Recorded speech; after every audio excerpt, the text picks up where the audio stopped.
dunianya sementara. Makanya pegah di Nabi, kun fid dunya ka'annaka gharibun aw abiras sabil. Kamu di dunia seolah-olah itu perantau atau numpang lewat. Nyuken jak pegat dunianya ke syurga, tapi tempat mencari syurga, tempat menyelamatkan diri dari neraka. Allah ngutus rasul dia bi ilmi ke katanya mengatakan oh jalani kehidupannya menjadi perjalanan ke syurga yang ke jalan ji ilmu. Maka ada pegang majlis taklim tabu minta ilmu. Yang kedua akhlak, kepu akhlak supaya sanggup mengamalkan sesuai ilmu.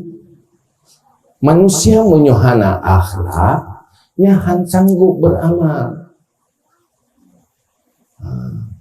Ilmena hai amai pakan han sanggup hansip akhlak. Karena urang hana akhlak buat ganyan hanya puturut selera nafsu. Urang yang selalu mengikuti selera nafsu hana selera beramal. Ura-ura selera nafsu. Minta nikmat makan, nikmat pakaian, minta nikmat kekayaan.